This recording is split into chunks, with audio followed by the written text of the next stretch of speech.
Shalom a los hermanos del reino. Bienvenidos, feliz lunes. Soy la doctora Elena Espinato del Ministerio de Cultura del Reino Internacional y Beishubo Naples. Y en esta ocasión quería traerles una perspectiva de la Parashá Jucat Balak que vimos esta semana, tuvimos en este Shabbat pasado. Vamos a compartir algunos aspectos un poquito de pronto diferentes a los diferentes estudios que han tocado los diferentes maestros, los cuales han sido bastante importantes y bastante buenos. El título que le coloqué fue Impureza de muerte, porque tenemos ahí el caso de la vaca roja, que es de la cual vamos a estar hablando, ¿verdad? Y la estamos relacionando con la muerte, ya que purifica a aquella persona que ha sido contaminada por un cadáver. Las lecturas de la Torá están en Números 19, del 19:1 al 25:9. Recuerden que son dos porciones. Las Haftará, Miqueas 5:6-8, y el Pacto Renovado Brit Hadashah. Yo tomé el libro de Juan, capítulo 4, versículo 14. Vamos a hacer la oración antes de la lectura de la Torá. Baruch atah Adonai Eloheinu melech haolam, asher kiddushanu bemitzvotav v'tzivanu la'asok ledivrei Torah. Bendito eres tú, Adonai, Dios nuestro, Rey del universo, que nos santificaste con tus mandamientos y nos ordenaste ocuparnos de las palabras de la Torá. Bueno, los temas que tenemos para el día de hoy son varios. En los temas de la Parashá Jucat están las leyes de la vaca bermeja. Ahí me equivoqué, es con B de bueno, ¿verdad? La purificación con cadáveres, la muerte de Miriam, el agua de la roca, el paso por Edom y el rechazo de Edom al pueblo de Israel, la muerte de Aarón, hay varias muertes aquí, la guerra contra el Kenanita, la queja y el castigo de las serpientes, la queja del pueblo, y las guerras en contra de Sihón y Og. Si nosotros nos damos cuenta, parecen temas bastante aislados, pero casi todos se conectan en algo. Los temas de la porción Balak, está el llamado de Balak a Bilam, la visión del ángel, la burrita parlante, el caso de Balak cuando recibe a Bilam, las bendiciones de Bilam hacia el pueblo de Israel, que se querían que fueran maldiciones, se transformaron en bendiciones, y el evento de Pinjas con el que se termina la porción. Bueno, vamos a comenzar aquí hablando, para poner todo en contexto, son dos porciones. Una habla de las leyes de la vaca bermeja, de la vaca roja, que son las cenizas de la vaca cuando se quema por completo, se mezclan, ¿verdad?, con agua y con otros ingredientes que ahorita vamos a ver, y que purifican a la persona impura por cadáveres. Y luego el tema de Balak, que es la persona, que el profeta de las naciones, hechicero, que buscan para que maldiga a Israel, ¿verdad? Llamado por el rey de Moab, y luego que termina también en una tragedia. Tomé este tema del que voy a hablar, que es la contaminación por muertos, por una pregunta que me hicieron. Una persona me pidió que hablara de este tema. ¿Por qué se habla de contaminación de 7 días, verdad? Y luego que si no se lava la persona en 7 días o en 3 días, pues que seguía contaminado, ¿verdad? ¿Por qué estos 7 días? ¿A qué se refieren? ¿A qué se refieren estos 3 días? ¿Y qué pasa? ¿Por qué esta contaminación por un cadáver era tan fuerte o tan grave que se necesitaban las cenizas de esta vaca roja o de esta vaca bermeja, que tenía que ser un animal puro, completamente puro, ¿verdad? Esforno, el rabino Esforno, que es un médico, me gusta mucho porque me gusta la manera como él escribe las cosas. De hecho, me aclaró muchas cosas. Dice que la novilla roja representa el pecado, por el color rojo, ¿verdad? Que es de tragedia, de muerte. El cedro, en lo que se quema la vaquilla, representa el orgullo. ¿Por qué? Porque el cedro se yergue, se levanta como la persona orgullosa. Y el hisopo representa la humildad. Tres características muy interesantes y que nos conectan inmediatamente con nuestro Mesías Yeshua, ¿verdad? No tenemos mucho para pensar, sino irnos inmediatamente a nuestro Mesías Yeshua. Ahora, dice que cuando se comete un pecado, la única forma de corregirlo es irse al extremo contrario. Quiere decir, cuando se comete un pecado, que el pecado por lo general trae muerte, trae desconexión, hay que irse al otro extremo, que es el extremo de purificación. De hecho, tuve un accidente y me ayudó a entender mucho esto de la desconexión y de la muerte, o de la muerte por desconexión. Cuando digo desconexión, hablo de desconexión del Eterno, porque en realidad, como decía Morello Giovanni en Boicalá, no es en sí el cadáver, es el pecado, ¿verdad? Y tuve este accidente por una caída, y me hice un hueco aquí en la mano y se me desprendió un pedazo de piel. Y cuando yo veía este pedazo de piel que se arrancaba, que estaba un poco separado del resto de la mano y se secaba y se iba muriendo, yo entendí cómo nosotros nos morimos cuando nos desconectamos del Eterno. Y esto es precisamente de lo que está hablando aquí el rabino Sforno, de cómo hay que irse al lado contrario, quiere decir del lado de la impureza que trae muerte, hay que irse nuevamente, ¿verdad? Para contrarrestar al otro extremo contrario, que es la pureza. Dice, cuando una persona peca, profana su alma y daña la imagen divina en su cuerpo.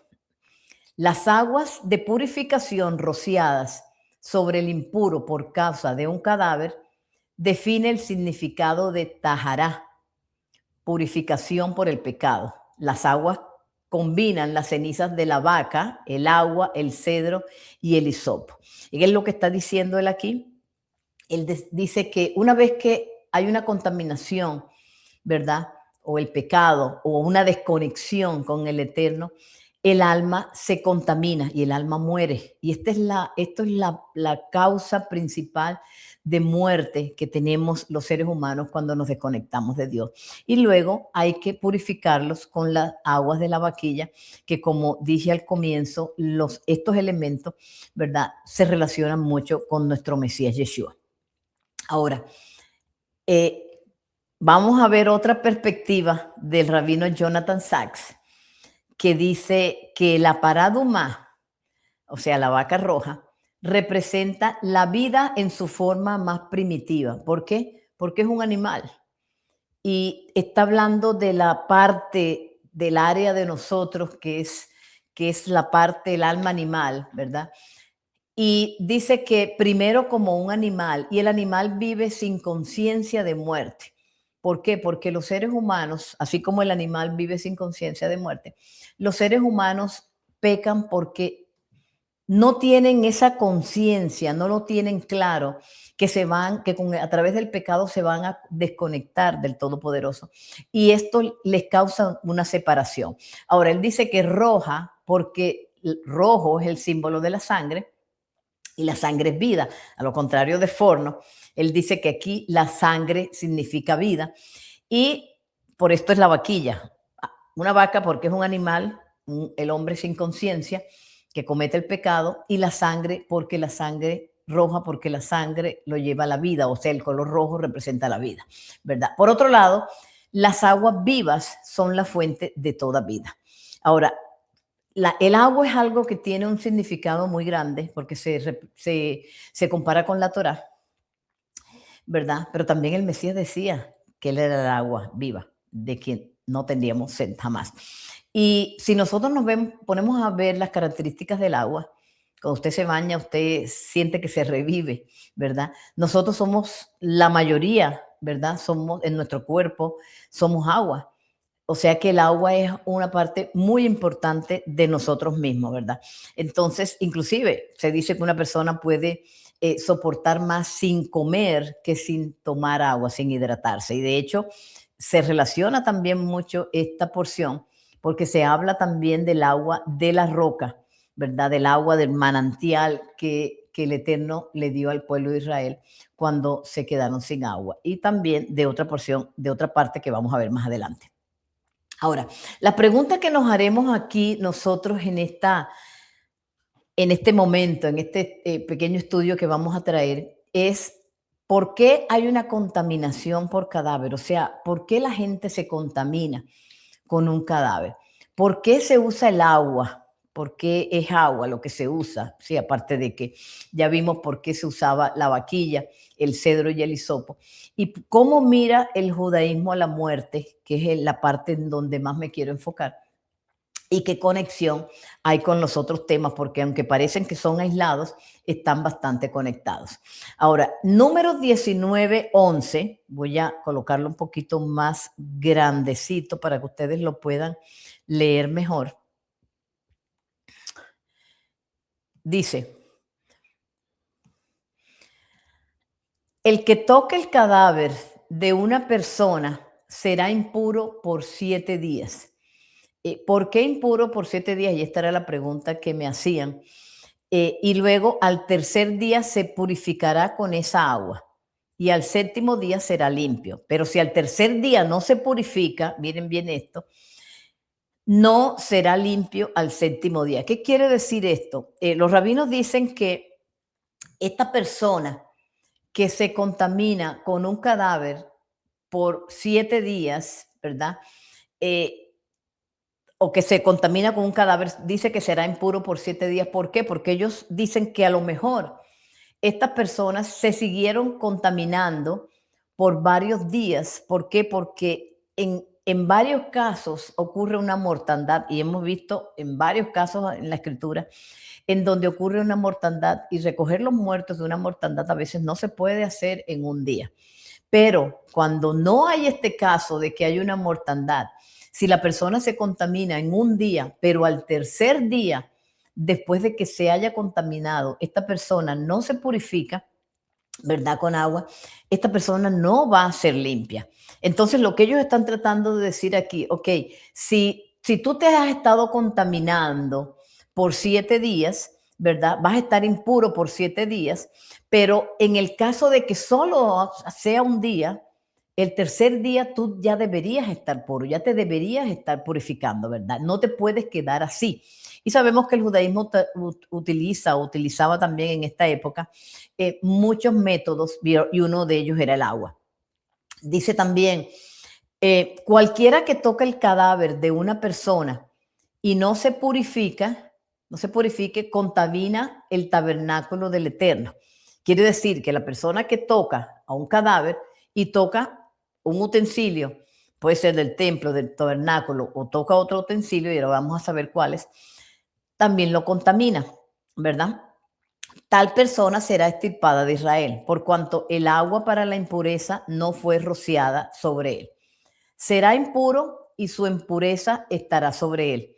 Esta es la ley para cuando un hombre muera en una tienda. Todo el que entre en la tienda y todo lo que esté en ella será impuro 7 días, y toda vasija abierta que no tenga la tapa bien ajustada será impura. Dicen los sabios que todo lo que, una vez que se contamina una persona con un cadáver, todo lo que se toca, todo lo que está dentro de esa tienda o dentro de esta casa o de ese recinto, se impurifica, a excepción de las vasijas que tienen, eh, específicamente de las vasijas de barro, no las de madera, no las de metal, ¿verdad? Sino las vasijas de barro que tienen una tapa ajustada, porque la contaminación para este tipo de vasijas está en el aire que está dentro, encima de ellas, ¿verdad?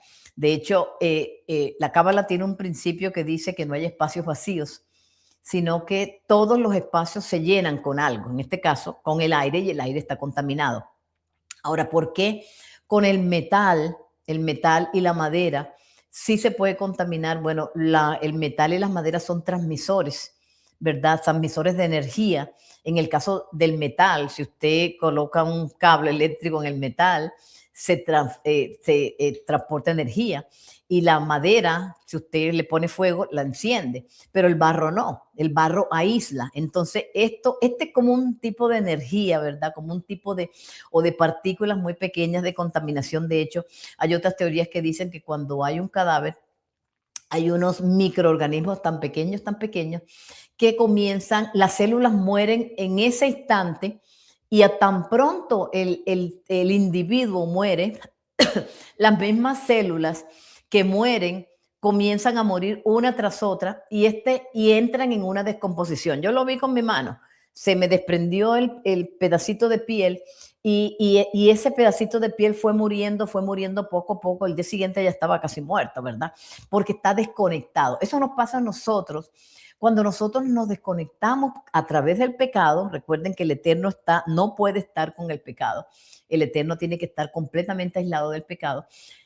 Y cuando nosotros cometemos un pecado, cometemos una transgresión, que es uno de los casos que sucede aquí, entonces el Eterno nos aísla, o sea, se separa completamente y nosotros quedamos completamente desconectados. Vamos a tener este concepto un poquito, vamos a aclararlo para ver cómo podemos entenderlo mejor. Ahora, dice el Humash, que trae enseñanzas del Talmud, dice que la porción habla de alguien que se volvió impuro por causa de un cadáver. Literalmente, con el alma humana, es lo que dice aquí, Nefesh Adam. Cuando se lee en el hebreo, dice con el alma humana. Según el Talmud, esto podría ser una persona muerta dentro de otra. Por ejemplo, si había una persona embarazada, el feto que está dentro de esta persona estaba muerto. Quiere decir un alma dentro de otra alma. O también puede estar hablando de algo mucho más espiritual, de una persona, de un alma muerta. Porque sabemos también que hay personas que aparentemente están vivas, pero su alma está muerta. De esto es lo que están hablando los sabios en este momento, de esta persona viva, pero con un alma muerta. Vamos a buscar. Ahora, ¿qué dice la Mishnah de Carlos del Valle? Dice que todo lo que está escrito en la Torá y la doctrina tradicional acerca de la pureza e impureza concierne exclusivamente al templo. O sea que no está hablando de la vida diaria de las personas, porque las personas se preocupan mucho. De hecho, varias de las personas que me hablaron me dijeron, ¿cómo hacemos? Yo estuve en un velorio, había un muerto, quiere decir que estoy contaminada. No, está hablando de los espacios sagrados y está hablando particularmente del templo, de los utensilios sagrados, y más que todo era una ley para los sacerdotes, ¿verdad? Pero también para los utensilios sagrados. A las ofrendas alzadas y al segundo diezmo también. Cuando habla de la carne que tocare alguna cosa impura, que no será ingerida, puesto que la carne común está permitida. Y esto nos transporta nosotros cuando a Pablo se le decía que mejor no preguntaran porque había una carne, cuando la gente iba a comprar la carne, ¿verdad? No toda la carne era limpia, pues había carne que estaba ya sea sacrificada a otros dioses, la tomaban de otros lugares, o esta carne estaba también, no estaba permitida. Entonces está hablando aquí, pues básicamente es de las cosas sagradas, ¿verdad? Ahora, al igual que el hombre se impurifica cuando toca la impureza, así los objetos se impurifican, perdón, cuando la impureza los toca, salvo los objetos de arcilla, como dije antes, que solo se impurifican a través de su espacio interior, ¿sí? Porque la arcilla o el barro es aislante, ¿verdad? Esto es lo que dice la Mishnah. Ahora, ¿qué dice Ramjal, el rabino Moshe Haim Lusato, en Date Uno, la sabiduría del alma? Él dice algo bien interesante, que el objetivo principal del alma en este mundo es purificar el cuerpo. Y el alma será recompensada por eso, porque al hacerlo permitió que el cuerpo se volviera justo. y eso permite un realce de la gloria de Dios y la elevación de toda la creación. Ahora, el error de Adán y Eva, dice el rabino, introdujeron la muerte a la ecuación. Por lo tanto, el alma no puede lograr la perfección hasta experimentar la muerte, que es lo que decía Yeshua. Hay que morir primero. Es por esto que los seres humanos mueren en el jardín del Edén, ¿verdad? Había vida eterna, hacia allá vamos, ¿verdad? Pero en este mundo, el alma que se contaminó, el alma que tiene que hacer una rectificación, tiene que morir, ¿verdad? Para poder rectificar, tiene que morir. Para poder germinar, tiene que morir, como hace una semilla, ¿verdad? Ahora, Esforno dice que según la ciencia médica, aquello que es dañino para una persona sana será beneficioso para una persona enferma. Está hablando en este caso de la vaquilla bermeja. ¿Por qué? Porque una persona pura se contamina cuando toca, purifica a la persona que se ha impurificado, ¿verdad? ¿Cómo sucede esto? Dice, será beneficioso para una persona enferma y aquel que se impurifica debe purgar sus pecados en las aguas vivas de la Torá y del arrepentimiento. Bueno, vamos por partes. Primero que todo, dice que aquello que es dañino para una persona sana será beneficioso para una persona enferma. ¿Dónde vemos esto? Bueno, cuando a la persona le colocan una vacuna, por ejemplo, le colocan una toxina de un parásito, de una bacteria muerta o atenuada, ¿verdad? Que es el término que se usa, para que genere un anticuerpo. En este caso, la bacteria muerta beneficia y aumenta la inmunidad o la potencia de la persona a quien se la administró. Esto es lo que él quiere decir aquí, ¿verdad? Es por esto que una persona, la persona pura, ¿verdad? Que administra o purifica a la persona que se contaminó por un cadáver, esta persona queda impura, pero purifica al otro, que es la pregunta que nos hacemos de cómo esto puede ser posible. Ahora, dice también que esta persona debe purgar sus pecados en las aguas vivas de la Torá y el arrepentimiento. ¿Cuáles son estas aguas vivas de la Torá? Y habla del arrepentimiento, o sea, de la Teshuvah. Dice Números 21b y el versículo 2 dice, allí murió Miriam y allí fue sepultada y no había agua para la congregación y se juntaron contra Moshe y Aarón.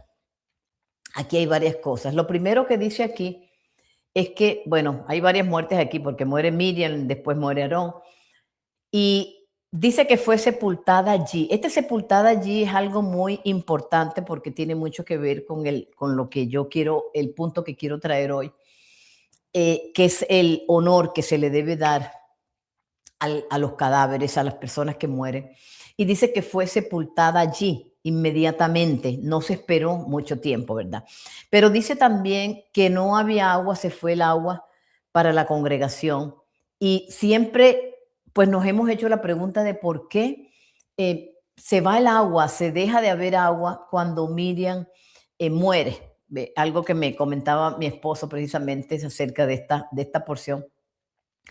Es que cuando muere Miriam parece que estaban haciendo los arreglos para una festividad y ellos se enfocaron tanto en el arreglo de la festividad que se olvidaron casi de guardar el luto de Miriam. Y en vista de que se olvidaron tanto de guardar el luto de Miriam, el Eterno los dejó sin agua. ¿Por qué? Porque Miriam había sido una de las personas que había hecho mucho mérito para el pueblo. De hecho, Miriam había logrado muchas cosas. Y dice el Talmud que una persona justa puede tanto proporcionar expiación para la generación, ¿sí? Hay justos cuando se habla de por los méritos de nuestros patriarcas o por los méritos de Yeshua, ¿verdad? Que fue un justo, nuestro Mesías. Pero también esta persona, y lo hemos visto de pronto algunas de nosotros en nuestra familia, cuando esta persona justa muere, de pronto se quita esta parte buena que la familia estaba teniendo, y yo creo que muchos de nosotros hemos pasado por esto, por lo menos mi familia pasó por algo parecido cuando murió nuestra madre, de pronto hay algo que se pierde la unidad, se pierde ese pilar que había, se pierden a veces muchas cosas porque algunas personas tienen un mérito tan grande, hacen un aporte tan grande a una familia o a una comunidad, ¿verdad? A una congregación, a un país, a una nación, que cuando esta persona se va, también se lleva algo con ellas y quedamos las personas un poquito solas. Pero también dice el Talmud que esta persona justa también puede proporcionar expiación a la misma comunidad. Quiere decir que puede pagar un precio por estas personas de esta comunidad. En el caso de nuestro Mesías Yeshua lo hizo, ¿verdad? Y se cree también que muchas personas lo hacen por seres queridos, ¿verdad? Entonces, esto me pareció muy interesante. Ahora, en Juan 4:14, referente a las aguas vivas, dice que, pero el que beba del agua que yo le daré, no tendrá sed jamás, sino que el agua que yo le daré se hará en él una fuente de agua que brota para vida eterna. Y este es nuestro Mesías Yeshua hablando del agua que él nos dará, de qué es eso que él va a traer, ¿verdad? En el caso de la mujer samaritana, cuando le pide agua del pozo y le dice, yo tengo un agua de la que tú nunca más tendrás sed. Y no es simplemente el agua física, ¿verdad? Sino es este mérito de nuestro Mesías Yeshua en nuestra vida, este cambio que Él produce a las personas que lo conocen, ¿verdad? Esta capacidad de hacer teshuvá que las personas sienten cuando conocemos a Yeshua. Esto es de lo que Él está hablando, ¿verdad? Entonces, esto me pareció también muy interesante. Ahora, número 21:8, ahora trae otro tema que parece que no estuviera relacionado, pero sí lo está, porque dice, hazte una serpiente abrasadora. Justo cuando muere Miriam, el pueblo se comienza a quejar del agua, ¿verdad? Y el Eterno, y empieza también otra vez a murmurar, y dice, hazte una serpiente abrasadora y colócala en un poste, y todo el que la mire sanará. ¿Por qué el que la mire sanará?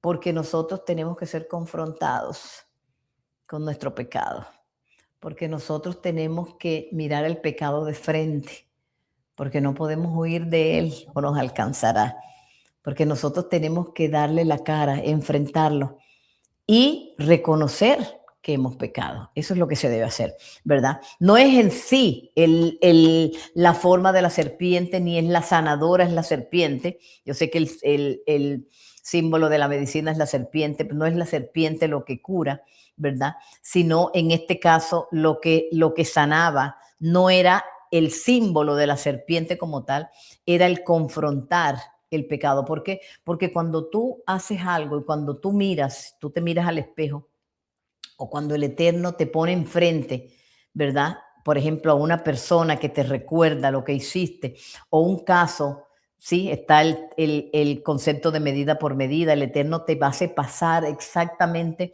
por lo que tú hiciste pasar a otros. Entonces el Eterno te está confrontando exactamente con el mismo caso que sucedió. Y aquí es donde tú te acuerdas, tú recuerdas que fue lo que hiciste y tú tienes la oportunidad de hacer teshuvá. De eso se trata. Dice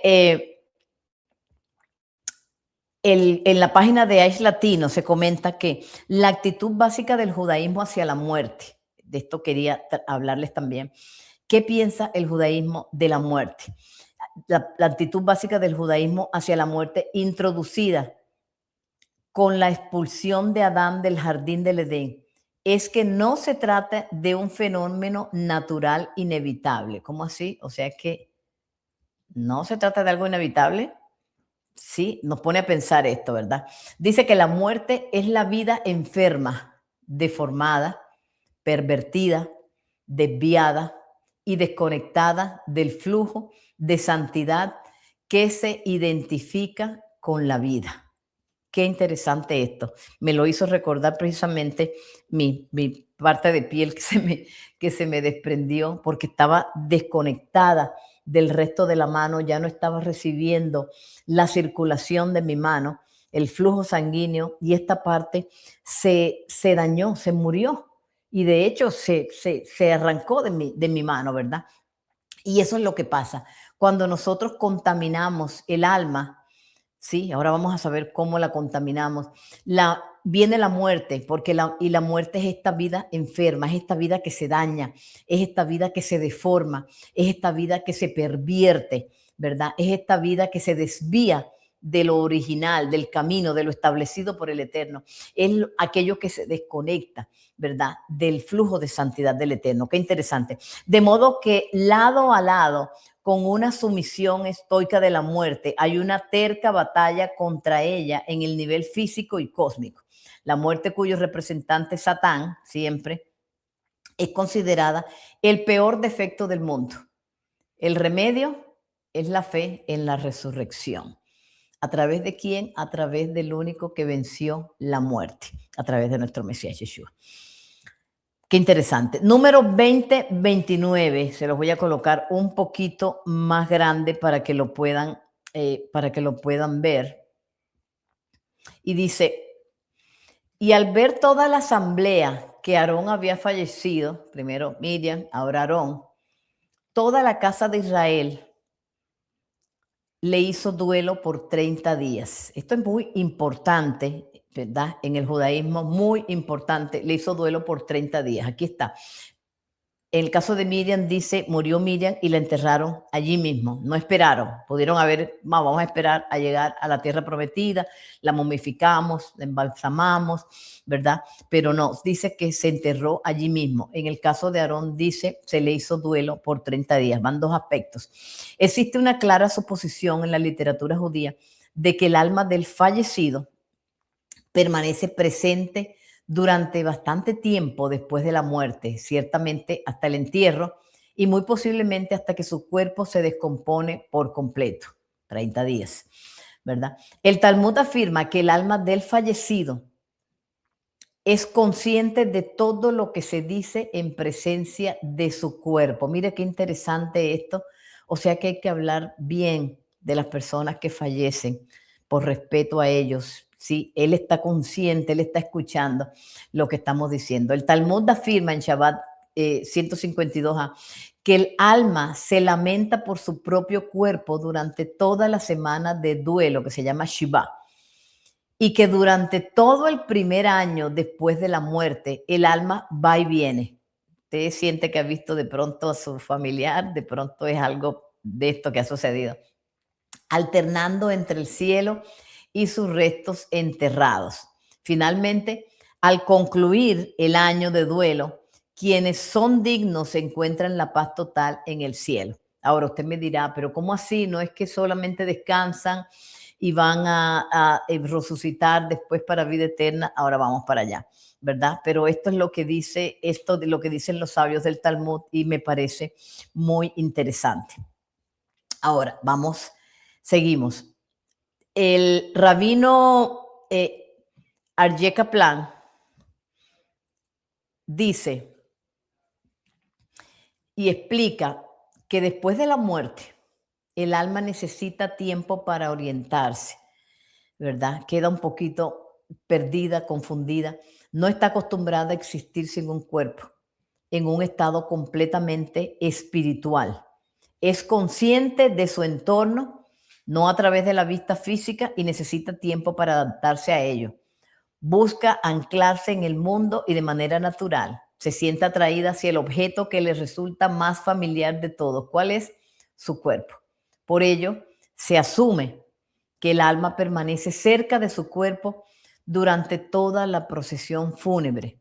Y los funerales se celebran teniendo en cuenta esto en el judaísmo. O sea que si usted ha ido a un entierro y ha ido en la procesión fúnebre, sea consciente de que muestre respeto, de que se comporte de la mejor manera, porque el alma del fallecido puede estar ahí, lo puede estar escuchando, lo puede estar viendo, ¿verdad? Así que esto es lo que creen los sabios, ¿verdad? Me pareció muy interesante. Ahora, dice también el rabino Kaplan que sin duda el grado en que el fallecido se ve atraído por su cuerpo depende en gran medida de cuán materialista fue la persona durante su vida. Mira qué interesante esto.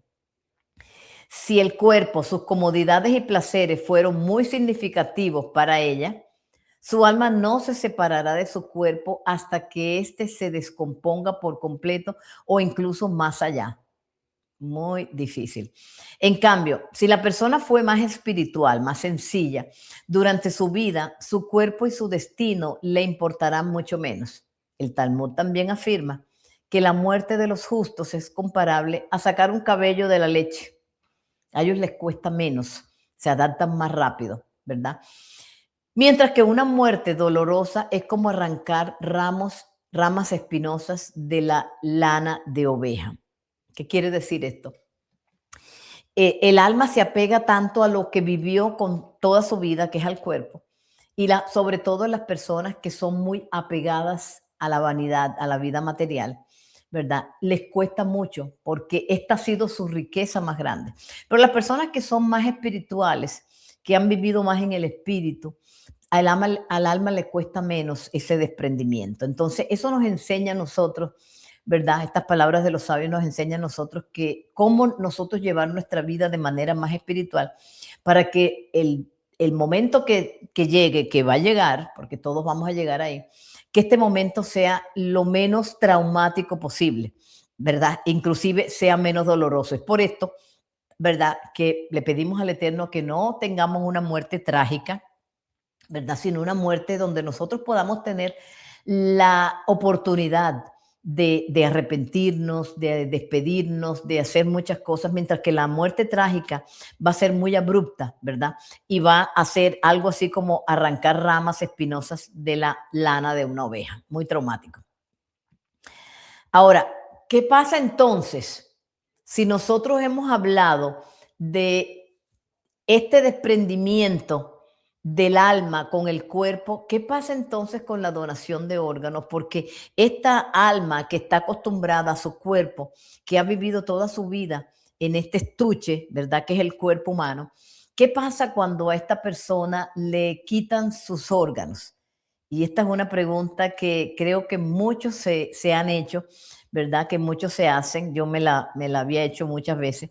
Dice, la posición del judaísmo es tan compleja como el asunto de la vida y la muerte. Recuerden que siempre aquí se trata de la vida y la muerte, y siempre se trata de que prime la vida, ya que deriva directamente de la perspectiva judía de la santidad de la vida y el rol que nuestra existencia física juega en el desarrollo de nuestros seres espirituales. Por tanto, por otro lado, tenemos una obligación sagrada de preservar la vida humana, el Pikuah Nefesh. Quiere decir que siempre la vida humana va a estar por encima de todo, inclusive de cualquier mandamiento.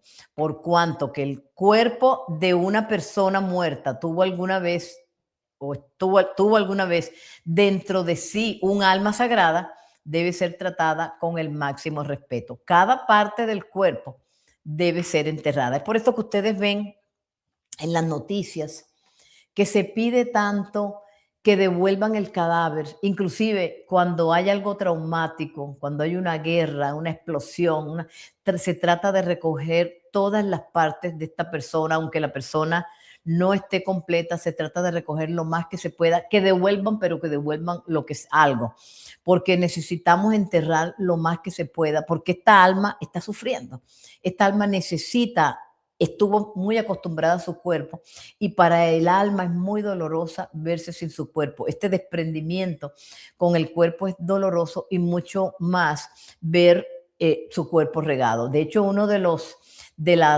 actos de venganza más grandes que a veces hay entre los seres humanos es causar un desprendimiento de las partes del cuerpo de una persona y enviarlas a diferentes sitios. Se ha visto a través de la historia casos así que han sucedido y son cosas muy traumáticas para el alma, ¿verdad? Ahora, el Talmud y la ley judía prohíben estrictamente la manipulación o profanación de un cadáver. El cuerpo humano es sagrado por ser creado a la imagen y semejanza de Dios. Por lo tanto, la autopsia, la exhumación, la cremación están severamente restringidos. exigiendo el entierro rápido y completo del difunto. O sea que estos actos que de pronto nosotros hemos visto y algunos de ellos, especialmente las personas en Occidente, las realizan ya sea porque son menos costosos, porque son menos, a veces muy de moda. Las personas a veces hacen cremación y hacen todo un ritual para lanzar las cenizas al mar. O sea, en el judaísmo no está contemplado esto, porque se piensa que el alma sufre mucho con este desprendimiento y mucho más al ver a su cuerpo así. De la tierra venimos, ese es el principio, del polvo venimos y al polvo regresaremos. Y por esto la cremación no está contemplada, tampoco la exhumación, la autopsia para saber de qué murió. Bueno, murió, ya murió, ¿verdad?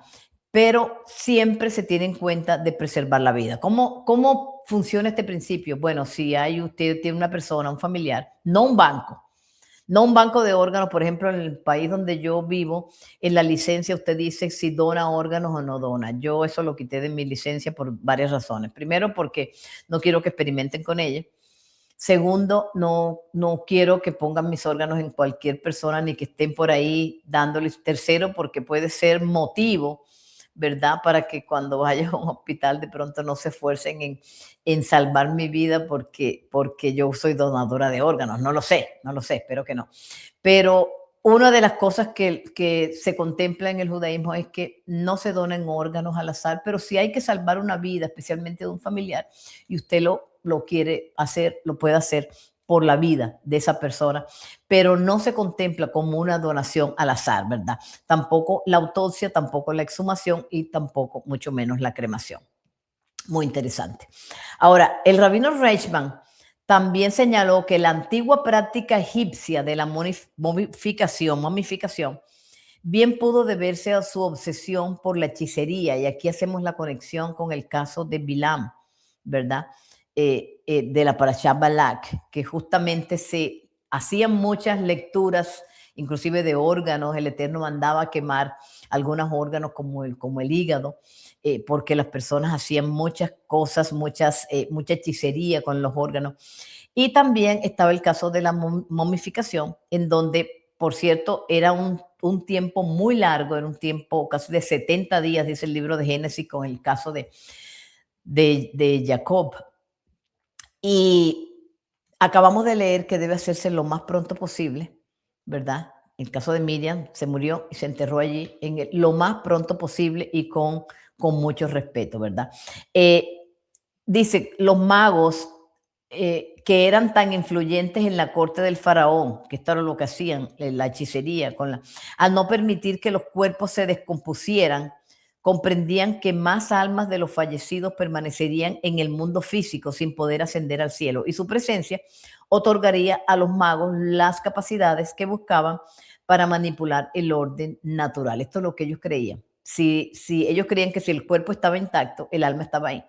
Y estas personas no se iban, sino que ellos podían hablarle y pedirle cosas a estos cadáveres, a estos difuntos, y que ellos se los concederían, y con eso ellos pues hacían sus rituales y sus cosas de hechicería, y también engañaban a mucha gente, ¿verdad? Entre ellos, uno de ellos era Bilán, que hacía muchas cosas, inclusive con la necromancia, que era la práctica con los cadáveres, ¿verdad? De hecho, hice un estudio hace mucho tiempo acerca de ¿cómo se llama esta práctica de que las personas que hablan a través del muñeco, ay, se me fue la palabra, pero también él practicaba algunas de estas cosas. Hay muchas prácticas de hechicería, ¿verdad? A través de los cadáveres, ¿verdad? Y hay muchas prácticas a través del uso de animales, del uso de cualquier objeto. Entonces, esto no estoy diciendo que el Eterno no pueda hacer hablar un animal, claro que sí. Estoy diciendo que existían también en la antigüedad este tipo de situaciones. Ahora, ¿qué podemos concluir aquí? Podemos concluir que el pecado, trae muerte, ¿verdad? El pecado trae muerte. Siempre nos va a desconectar con el Eterno. Que la hechicería trae muerte. todos estos actos de hechicería, ¿verdad? De idolatría, de rebeldía, de pecado, ¿sí? Y que la desconexión con Hashem trae muerte. Por supuesto, como dijo mismo Yeshua, apartados de mí, nada podéis hacer. No podemos estar apartados del Eterno porque no podemos vivir sin Él, ¿verdad? Entonces, esto es muy interesante tenerlo en cuenta. Y para terminar, voy a traer este punto del rabino Isaac Shapira en el libro Las Buenas Nuevas según el COVID-19, que dice que Yeshua se convirtió en la vaquilla bermeja cuando su imagen de buey, ¿sí? El símbolo de José, hijo de José, fue modificada por las naciones. ¿Se acuerdan? El becerro de oro tuvo que descender a los fuegos del Sheol, ¿sí? Bajó durante 3 días. Qué interesante esto. Por los pecados de toda la humanidad, que lo transformaron en el becerro fundido. Qué interesante este punto. ¿Por qué? Porque el mismo Yeshua, hermano, se está convirtiendo ahora en este, esta ofrenda, ¿verdad? Que tuvo que bajar tal cual como lo hizo la vaquilla bermeja, ser consumida, ser quemado hasta quedar la ceniza, no solo por la contaminación de una persona, por la contaminación de un cadáver, ni por los pecados de una persona, sino por los pecados de toda la humanidad. Nosotros, yo sé que todos tenemos un cuerpo humano, yo sé que todos vamos a seguir pecando porque esta humanidad, ¿verdad? Es difícil vivir sin pecar, pero el problema no es pecar, el problema es vivir en el pecado. Si nosotros llegamos a pecar, si nosotros caemos, hermano, el problema no es caer, el problema es quedarnos abajo, nos podemos levantar y a través de Yeshua nosotros podemos venir al arrepentimiento, hacer teshuvah y ser purificados a través de Él. Por eso Él vino, precisamente para traernos a nosotros y darnos vida en abundancia. Que el Eterno los bendiga, que el Eterno los guarde. Que tengan una linda semana. Shabbat Tov.